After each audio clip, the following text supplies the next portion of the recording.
Vamos orar? Senhor, obrigado por esse dia, por esse tempo. Nós reconhecemos o seu cuidado para conosco. A gente tem uma preocupação em relação a algumas pessoas que não conseguem participar online.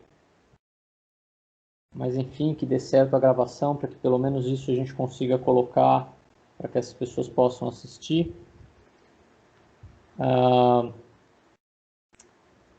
Nós oramos pedindo, Deus, para que o Senhor possa promover a Tua vontade nisso tudo que a gente tem vivido. Ajuda-nos a lidar com tudo isso, ajuda-nos a nos animar no Senhor, nos alegrar no Senhor, independente das circunstâncias, e continuar confiando naquilo que o Senhor tem produzido, Pai. E é por isso que eu oro e agradeço em nome do Teu Filho Jesus. Amém. Amém. Tudo bem. Bom, pessoal, nós temos visto então essa série Marcas de uma Igreja Saudável, certo? Só relembrando, eu estou usando esse material como base, o livro 9 Marcas de uma Igreja Saudável, do Mark Dever. Não estou usando o material de forma exaustiva ou colocando todos os pontos que ele utiliza, mas estou colocando aqueles que eu acho mais importante, chamando a atenção para o que eu acho mais importante. A gente tem visto que nessas 9 marcas, uma marca é a pregação expositiva, uma pregação fundamentada na Bíblia, em que o tema da pregação vem das Escrituras e o conteúdo da mensagem também. Nós temos visto a importância da teologia bíblica, aquela questão de você poder ler um assunto, ler um material e não entender o assunto principal. Isso pode acontecer com a Bíblia, então nós precisamos de uma teologia bíblica para que isso não aconteça, certo? A gente entender a história principal da Bíblia, que é a história de Jesus, certo? Ele é o herói da história, o centro daquela história. Também vimos o Evangelho, o poder de Deus para salvar. Uma visão correta, uma visão bíblica do Evangelho é necessária para que nós sejamos uma igreja saudável. E na última semana nós começamos a trabalhar tanto a questão nós trabalhamos tanto a questão da conversão, 2 semanas atrás, que é uma mudança de direção na vida de uma pessoa chamada por Deus à medida que ele dá fé e promove arrependimento, fazendo isso pela pregação da palavra. Então nós vimos que essa deve ser a nossa visão de conversão, ok? E depois, semana passada, efetivamente, a gente viu o entendimento bíblico do evangelismo. Nós vimos quem deve evangelizar, vimos que isso é um papel de todo cristão, e não somente de pessoas profissionais ou espirituais. Nós vimos como evangelizar, no conteúdo da mensagem, que é basicamente a condição humana, a condenação humana merecida e a salvação imerecida. E a gente viu como fazer isso baseado em Romanos 3, 10 a 28, que é um conteúdo, inclusive, que você pode achar no site da IBV. Vimos também o que não é evangelizar. Não é impor a nossa vontade, não é o nosso testemunho pessoal, apesar do nosso testemunho pessoal poder ser usado para o evangelismo, desde que nós deixemos claros aqueles pontos chaves do evangelho. Também não é ação social ou envolvimento político. Nada disso é evangelismo. Você pode ter ações sociais que chamam a atenção para que o evangelho seja pregado, mas jamais isso vai, por si só, substituir a pregação. Também não é apologia ou apologética, a defesa da fé. A defesa da fé ela pode ser usada no evangelismo, mas ela própria também não é o evangelismo. O evangelismo é a apresentação da mensagem do evangelho. E vimos que o resultado do evangelismo também não é o evangelismo. Nós podemos pregar para uma pessoa e essa pessoa pode não aceitar a mensagem, isso é totalmente possível também. Além disso, nós vimos por que evangelizar? Por que nós devemos nos preocupar com o evangelismo? Primeiro, por um desejo de obedecer à grande comissão. Deus chamou o seu povo para pregar o evangelho, ok? Por isso que nós devemos nos preocupar com isso. Também pelo amor aos perdidos. Se nós amamos as pessoas que estão à nossa volta, nós devemos pregar o evangelho a elas. E, por fim, por amor a Deus. Né? Se a obediência a Deus é uma demonstração de amor a Deus, então obedecer a Deus pregando o evangelho é uma demonstração de amor a Deus também. Ok? E hoje a gente vai trabalhar...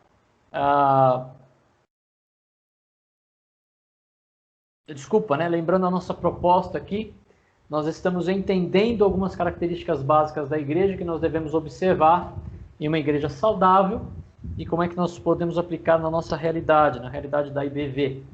E hoje a gente vai ver o entendimento bíblico da membresia. Afinal, ser membro de uma igreja é algo bíblico? É algo biblicamente necessário? Essa é a proposta de hoje, né? Isso que a gente quer responder hoje. A gente vive num mundo de falta de compromisso. Isso é visto em todas as esferas, né? É raro você ver casamentos duradouros, mesmo entre frequentadores de igreja. É raro você ver pessoas no mesmo emprego por bastante tempo. É raro mesmo pastores permanecerem um longo tempo no mesmo ministério. É raro também as pessoas não quererem, aliás, as pessoas não querem o peso de um compromisso ou responsabilidade de um compromisso. Elas têm fugido do compromisso. E como é que essa falta de compromisso do mundo tem afetado a falta de compromisso com Cristo? E mesmo a falta de compromisso com o corpo de Cristo, que é a igreja. E aqui eu queria levantar basicamente dois problemas, né? Pessoas que frequentam a igreja, mas não assumem um compromisso com o corpo local. Então elas acabam não experimentando por completo o que é ser igreja. E pessoas que assumem um compromisso com o corpo local e depois de assumir o compromisso, elas somem da igreja. Né? Aquele membro fantasma. Está lá no hall de membros, a gente vê o nome dele de vez em quando, mas ele simplesmente não aparece e ele não é ativo no corpo.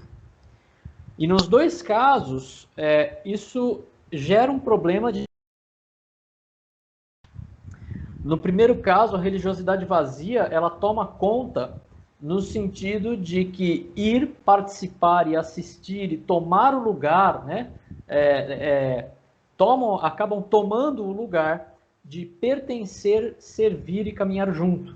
Então a pessoa, ela assiste, ela participa de certa forma, ela vai algumas vezes, mas ela não pertence, ela não serve, ela não caminha junto, tá bom? E aqui no sentido de servir aqui não é que ela não presta, mas é que ela não trabalha, né? Ela não está servindo o corpo de Cristo adequadamente. E no segundo caso, a religiosidade vazia, ela toma a forma do papel de pertencer no papel, né? A pessoa pertence só no papel à igreja, mas ela não pertence na prática. Eu assumo um compromisso com o corpo que, na verdade, não se concretiza no meu caminhar. E, no fim, não deixa de ser uma falta de compromisso oficializada com o título de membresia. Tá bom? Para entender o que é um membro, a gente precisa começar a entender o que é uma igreja. Essa palavra eclésia, ou eclesia, que é a palavra que a Bíblia usa no Novo Testamento para se referir à igreja, ela significa literalmente uma assembleia, uma congregação, os chamados para fora e, de maneira literal, uma reunião de cidadãos chamados para fora de suas casas para um lugar público. Olha que interessante, né? A importância do culto público, a importância do culto visível, vamos dizer assim.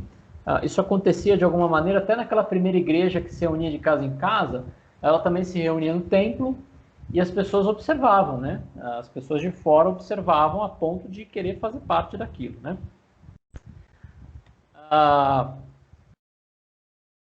O Mark Dever, no livro 9 Marcas, ele usa a seguinte explicação. Ele fala, ao usarmos a palavra igreja, não queremos dizer fundamentalmente um edifício.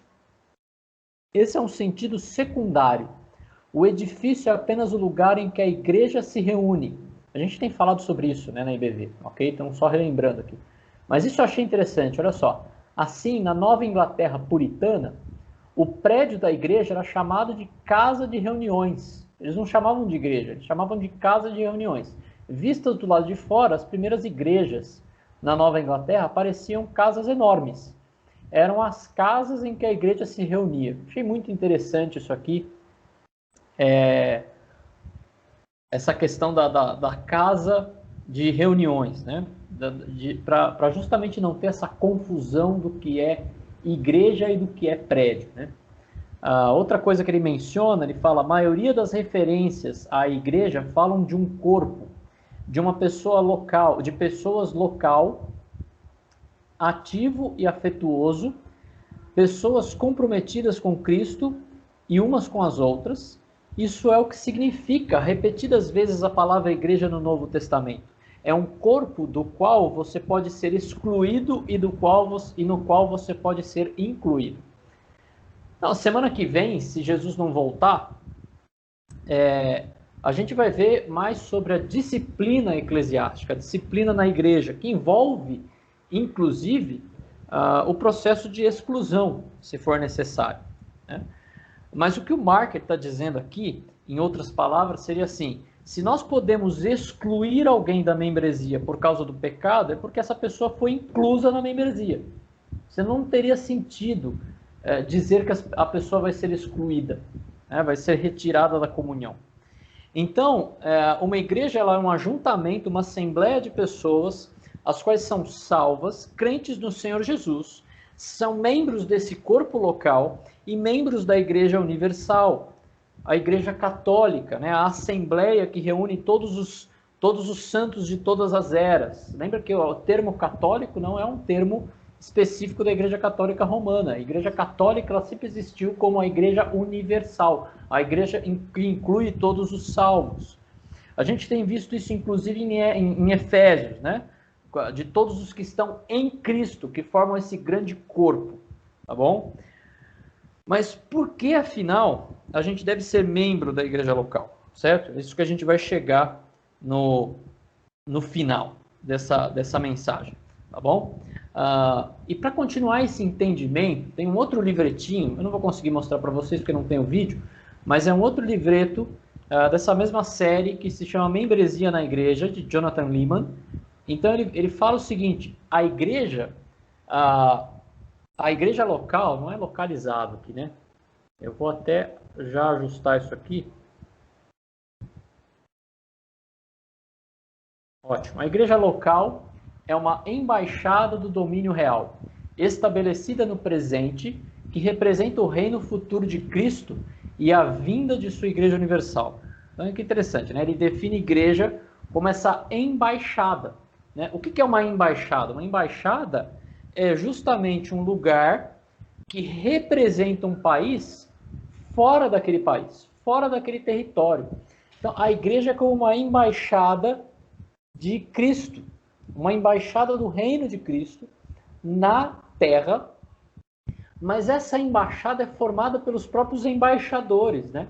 Não é um local, ela é um grupo de pessoas que formam essa embaixada, tá bom? E aqui no livro também ele mostra alguns indícios do nosso pensamento equivocado sobre o que é uma igreja e que afeta essa questão do relacionamento igreja e membro. Ele coloca assim, alguns indícios do pensamento equivocado. Os cristãos acham normal participar de uma igreja indefinidamente sem se tornar membros. Então, isso é um indício de que a gente não está entendendo o que é a igreja. Os cristãos acham que ser batizado independe de se tornar membro. Os cristãos tomam a ceia do Senhor sem ser membros. Eles não fazem parte daquele corpo, mas querem tomar a ceia do Senhor. Por exemplo, na IBV, por isso a gente tem um costume de que a pessoa, para tomar a ceia, ela deve ser batizada, no entendimento de que se ela foi batizada, ela faz parte de um corpo. Os cristãos, eles veem a ceia do Senhor como uma experiência individual e mística para os cristãos e não como uma atividade para membros de uma igreja que estão ligados a um corpo vivo. Também uma outra distorção, achar que a ceia é aquele tempo você e Deus. Não, a ceia é um tempo de comunhão, que só faz sentido no corpo de Cristo, como membro do corpo de Cristo. Os cristãos não integram a igreja, não integram a vida de segunda a sábado com a vida de outros santos. Olha que coisa, né? Porque se a pessoa não é membro, se a pessoa não tem um compromisso com aquele corpo, então a vida dela durante a semana não tem nada a ver com aquelas pessoas que ela se reúne no domingo. Os cristãos presumem que podem criar o hábito de se ausentar das reuniões da igreja alguns domingos por mês, alguns domingos por mês, ou até mais. Então, se você não tem compromisso com o corpo, você nem sempre precisa estar na igreja, né? Tá tudo bem faltar, né? Os cristãos tomam a maior parte das decisões da sua vida, mudança, aceitação de promoção, escolha do cônjuge, sem considerar os efeitos dessas decisões no relacionamento com a família da igreja, ou sem consultar o discernimento dos pastores e de outros membros. Olha que interessante, né? Porque a gente vai entender que a membresia ela tem um sentido de submissão à igreja. Nós nos submetemos uns aos outros. E aí, se não tem essa visão, a pessoa toma a decisão que quiser, sem discernir no corpo ali, sem conversar com uma multidão de conselheiros que faz parte do corpo. Enfim, essas são algumas ideias que ele coloca aqui, alguns indícios de um pensamento equivocado sobre a igreja. Agora, o que é ser um membro da igreja? Um membro da igreja é um cidadão do Reino unido a uma embaixada de Cristo. Então, se você se converte, se torna parte do corpo de Cristo, se torna com esse corpo de Cristo, é natural que você se torne parte de uma embaixada de Cristo, que seria a igreja local. Okay? Ele dá essa ilustração no livro. Ele fala até uma experiência que ele teve de quando ele viajou, e no meio de uma viagem para um lugar na Europa, aquele passaporte dele venceu. E aí ele teve que ir na embaixada dos Estados Unidos, que é os Estados Unidos em solo de outro país, para renovar aquele passaporte dele, certo? E aí ele usa isso como uma ilustração para a nossa cidadania, ou para a nossa membresia nessa embaixada de Cristo. Uma outra pergunta que eu gostaria, e essa pergunta que eu quero investir mais tempo, é por que unir-se a uma igreja? Eu sei que a maioria que está escutando são membros da IBV, tá bom? E eu não quero que pareça que eu estou pregando para aqueles que não são membros. Eu estou pregando para todos vocês, mas mesmo aqueles que são membros já, podem encontrar cristãos que não são, e que talvez tenham argumentos para falar que eles não querem fazer parte do corpo. Essa mensagem ajuda você também a ter argumentos e também a embasar a sua posição em ser membro da IBV, por exemplo, né? Então veja, o Mark ele fala assim, ser membro de uma igreja é um assunto crucial para entendermos para o que Cristo está chamando você como discípulo dele. Unir-se a uma igreja não o salvará, assim como as suas obras, a sua educação, a sua cultura, suas amizades, suas contribuições financeiras e o batismo não o salvarão. Então, a membresia, ele fala assim, a membresia não é sinônimo de salvação. Qualquer visão diferente disso vai cair numa visão não bíblica de evangelho e de conversão, que a gente já viu nas mensagens anteriores. Quem deve se tornar membro, então, de uma igreja é um cristão professo e cujo testemunho demonstra essa conversão, né? Por isso que a gente pede o testemunho de alguém para se tornar membro da igreja ou ser batizado. Um outro ponto interessante, ele fala aqui, e aqui, essa menção aqui é do Jonathan Leeman, tá bom? Ele fala, uma vez que você escolheu a Cristo, você deve escolher o seu povo também, pois trata-se de um pacote fechado. Ao escolher o pai e o filho, você tem de escolher a família inteira, o que você faz por meio da igreja local. Então é interessante, né? Por exemplo, quando eu me casei com a minha esposa, eu casei com a Natália, eu casei com a família dela também. Não adianta eu achar que eu posso casar com a Natália e não fazer parte da família dela. Eu vou casar com você, mas nunca quero ter relacionamento com a tua família. Isso não existe. A mesma coisa em relação à igreja. Não tem como a gente escolher seguir a Cristo e não fazer parte da sua família. E isso acontece através de uma igreja local. É isso que ele está chamando a atenção aqui. E aí eu queria dar agora 10 motivos para você ser membro de uma igreja local, e não é uma lista exaustiva, existem mais motivos, tá bom? Mas são 10 motivos que eu achei importante compartilhar aqui. O primeiro motivo é que ser inserido na igreja local foi natural para os cristãos desde o início. Em Atos 2,41, a gente observa, ele fala o seguinte, né? Os que aceitaram a mensagem foram batizados e naquele dia houve um acréscimo de cerca de 3.000 pessoas. A pergunta que eu faço aqui é: acréscimo no quê?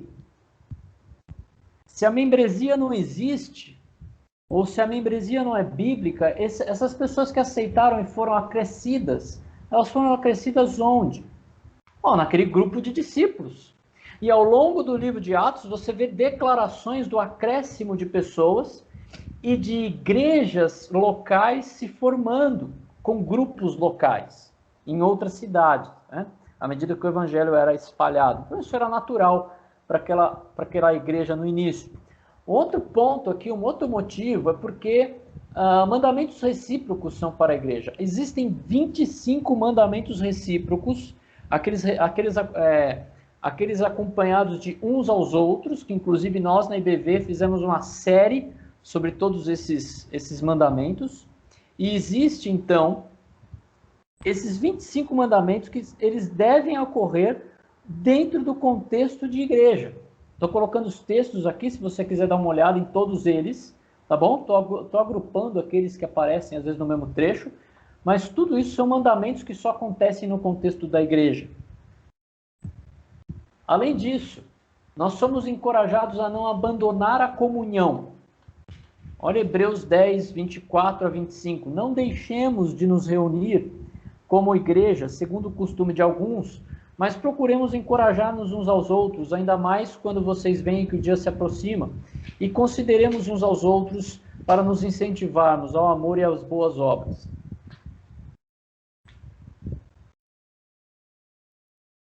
É para não deixar de se reunir como igreja, ou seja, não deixar de fazer parte desse corpo, o que acontece também no contexto da igreja local.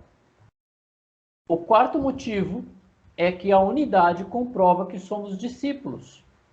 Olha que interessante, João 13, 34 a 35, um novo mandamento dou a vocês, amem-se uns aos outros como eu os amei, vocês devem amar-se uns aos outros, com isso todos saberão que vocês são meus discípulos, e se vocês amarem uns aos outros. Então veja que a comunhão, a união entre membros, entre a igreja, comprova que nós somos discípulos de Jesus.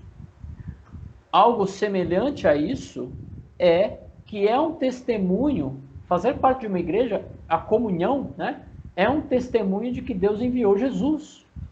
João 17, 21 diz: para que todos sejam um, Pai, como tu estás em mim e eu em ti, que eles também estejam em nós, para que o mundo creia que tu me enviaste. Então veja aqui, fazer parte da comunhão, da unidade, o amor da igreja comprova que Jesus foi enviado por Deus. O sexto ponto que eu queria chamar a atenção aqui, o sexto motivo por que você deve unir-se a uma igreja, é que não há como ser parte do corpo sem ser membro. Olha que interessante, né? Que a ilustração que Paulo usa nesse texto aqui, do corpo. 1 Coríntios 12, 12 a 14, ora, assim como o corpo é uma unidade, embora sejam muitos membros, e todos os membros, mesmo sendo muitos, formam um só corpo, assim também com respeito a Cristo. Pois em um só corpo todos nós fomos batizados em um único Espírito, quer judeus, quer gregos, quer escravos, quer livres. E a todos nós foi dado beber de um único Espírito. O corpo não é feito de um só membro, mas de muitos. Então veja, um braço fora do corpo, ele é um membro sem vida. Se você arrancar o seu braço e jogar no chão, não vai crescer uma árvore. Ele vai morrer, ele vai ficar sem vida. Então um membro só tem vida quando ele está ligado a um corpo. E na igreja não é diferente. Se você é um membro do corpo de Cristo, se você se considera um cristão, você deve ter comunhão com o corpo local e uma comunhão a ponto de estar inserido nesse corpo, com a possibilidade, inclusive, de ser excluído. Jesus disse que ele edificaria a sua igreja. Então, Mateus 16, 18, Jesus fala: eu digo que você é Pedro e sob esta pedra edificarei a minha igreja e as portas do Hades não poderão vencê-la. Então, o corpo de Cristo, ele é produzido pelo próprio Cristo, o Senhor Jesus, e ele é quem edifica, constrói e inclui pedras ou exclui pedras. Lembra que também existe a ilustração que a gente viu lá em Efésios do templo espiritual, aquele templo de pedras vivas que Pedro também fala. E esse templo está sendo edificado por Cristo. Ele está colocando pedras e tirando pedras. Ele está colocando membros e tirando membros, certo? Outro ponto, outro motivo para unir-se a uma igreja como membro é por amar a noiva de Cristo. Efésios 5, 25 a 27, contexto aqui de relacionamento conjugal, mas que ele usa uma ilustração aqui que chama atenção, né? Maridos, ame cada um a sua mulher, assim como Cristo amou a igreja, entregou-se por ela para santificá-la, tornando-a purificada pelo lavar da água mediante a palavra, e para apresentá-la a si mesmo, igreja gloriosa, sem mancha, nem ruga, ou coisa semelhante, mas santa e inculpável. Então veja, se a igreja é a noiva de Cristo, assim como se refere também a Apocalipse 22, 17, não fazer parte da igreja é não estar em relacionamento com a amada do Senhor Jesus. Muitos criticam a igreja, reclamam da igreja, alguns de fato sofreram na igreja, foram enganados por pessoas que depositaram confiança, isso é fato. Mas, de qualquer forma, não querer se relacionar com a esposa de Cristo, né, com a noiva de Cristo, é rejeitar o relacionamento com aquela por quem Cristo morreu. Eu sempre uso essa ilustração para dizer assim, né? Alguém que quer se relacionar comigo, mas não quer ficar com a minha esposa, não quer ficar junto com a minha esposa, eu vou ficar com a minha esposa. Eu não vou me relacionar com essa pessoa. E, de fato, o plano de Deus para a vida cristã passa pela igreja, e não fazer parte desse corpo é esquisito, se você se considera cristão. Os dois últimos pontos que eu queria chamar a atenção aqui, dois últimos motivos, também é porque na igreja local você encontra oração e prestação de contas. Tiago 5, 15 a 16 diz: a oração feita com fé curará o doente, o Senhor o levantará, e se houver cometido pecado, ele será perdoado. Portanto, confessem os seus pecados uns aos outros, e orem uns pelos outros para serem curados. A oração de um justo é poderosa e eficaz. Isso aqui é uma carta que Tiago está dizendo a um corpo de cristãos. Então ele está falando assim, confessem seus pecados uns aos outros, orem uns pelos outros. O contexto aqui é de lidar com o pecado. Se houver cometido pecado, ele será perdoado. Interessante isso. E aqui ele mostra a importância de algo que a gente tem falado bastante, os desafios que eu tenho feito no fim do culto para fale no grupo céu, comente no grupo céu, compartilhe no grupo céu, porque isso é prestação de conta e acontece ali no grupo menor nos lares. Então você deve participar do corpo de Cristo para ter um grupo de cristãos orando por você e para que você possa prestar conta de suas lutas que você tem tido na sua vida. E por último, é no corpo de Cristo que nós recebemos instrução e aconselhamento. Colossenses 3,16 diz: habite ricamente em vocês a palavra de Cristo, ensinem e aconselhem-se uns aos outros com toda sabedoria e cantem salmos, hinos e cânticos espirituais, com gratidão a Deus em seu coração. Muita coisa que Deus está produzindo aqui, ele está se referindo a coisas que acontecem no corpo. Deus está falando assim, Estou produzindo isso dentro do corpo, né? Habite ricamente a palavra de Cristo, ensinem e aconselhem-se uns aos outros. Isso é o corpo funcionando.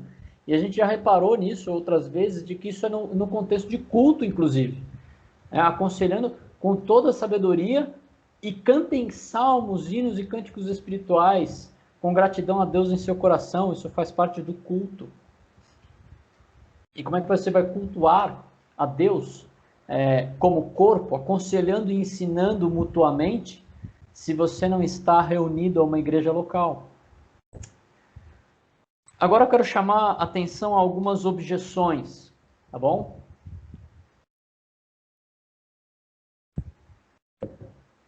A primeira objeção que eu estou colocando aí: eu sou bom demais para a igreja. Claro que você não vai ouvir a pessoa falar isso, mas é isso que ela está dizendo, né? Ela vai dizer que conhece muitas pessoas ruins na igreja e por isso ela não congrega com essas pessoas. Então ela se acha tão boa que, na verdade, é a igreja que não tem ele como membro, né? E não ele que não está na igreja. Em outras palavras, a igreja não me merece, né? Porque essa pessoa é tão boa que a igreja não merece essa pessoa, tá? E eu tenho visto muito desse tipo de comentário, né? Eu não vou lá porque lá tem muita pessoa ruim. Muito bem, então se junte-se a eles, né? Como se você fosse melhor. Justamente nós precisamos da igreja por sermos pecadores.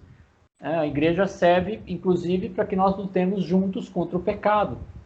Então, se você acha, né, ou conhecer alguém que você acha bom demais para a igreja, alerte-o que, na verdade, ele não é muito melhor do que a igreja.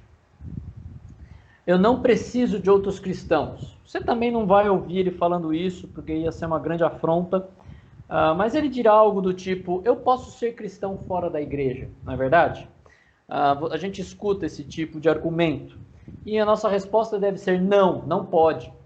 Porque não existe, por exemplo, 25 mandamentos recíprocos que essa pessoa não pode obedecer como cristão. E se ela não obedece a Cristo, ela não ama Cristo, certo? Mas ela pode dizer que eu posso cumprir os mandamentos recíprocos fora da igreja. Se mandamentos recíprocos uns aos outros fazem parte de dar e receber e produzir um senso de pertencimento, e você acha que pode então fazer isso com o mundo da mesma forma que realiza isso com a igreja, então você pode estar na assembleia, certo? A assembleia de Satanás, né? Porque rejeita estar na assembleia dos chamados para fora. Ok? Uma boa pergunta para fazer para um cristão sem igreja é: quem tem te discipulado? Com quem que você tem aprendido de Cristo? Quem tem te confrontado no seu pecado? Para quem que você presta conta? E eu sei que tem muita gente que escuta a mensagem de internet, mas a mensagem de internet nunca vai virar para você e pedir uma resposta que você vai ter que responder para aquela pessoa. Você não vai conseguir. Isso acontece ali no 1 a 1, isso acontece num grupo, isso acontece no corpo, com relacionamento, certo? Se você não faz parte da igreja, você perde isso. A outra objeção é: eu odeio a noiva de Cristo. Novamente, a pessoa não vai dizer isso, mas ela vai dar uma lista de pecados que ela já observou na última igreja que ela esteve. Ela listou os pecados da noiva de Cristo, esqueceu que Cristo justamente é quem morreu por esses pecados e que nem a igreja e nem ele são salvos porque são bons, mas justamente somos salvos porque somos pecadores. Não estou dizendo que não existem coisas horríveis que acontecem numa igreja, pode acontecer inclusive na IBV, se a gente não vigiar, mas eu entendo que o único motivo que é suficiente para um cristão deixar a comunhão com uma igreja local é se aquele corpo não tem a pregação sadia do evangelho, se aquele corpo não tem uma pregação sadia das escrituras. Mas mesmo assim, ele deve deixar aquele corpo e procurar um outro local para congregar, para ser membro. Agora, se uma pessoa odeia a noiva de Cristo porque ela foi machucada pela igreja, então ela deve procurar a igreja e exercer aquele mandamento recíproco que só pode acontecer na igreja, de perdoar uns aos outros. Como Deus nos perdoou em Cristo, não é verdade? E aí ela deve se reconciliar com esse corpo local. Uma outra objeção é que transformaram a igreja numa empresa. É verdade, em muitos casos, né, o próprio governo ele reconhece a igreja como uma empresa, como um endereço, etc. Mas ainda assim, é possível você ter igrejas organizadas com CNPJ e viver mais como uma igreja orgânica, que promove relacionamento, etc. Honestamente, eu não enxergo o CNPJ como um empecilho para o funcionamento da igreja. É verdade que as igrejas, quando a pessoa fala isso, ela está se referindo à instituição, né, ou à institucionalização da igreja, muitos níveis hierárquicos, etc. Eu acho que isso realmente pode afetar o funcionamento orgânico da igreja, mas eu não creio que necessariamente a igreja ser reconhecida como empresa pelo governo é um problema.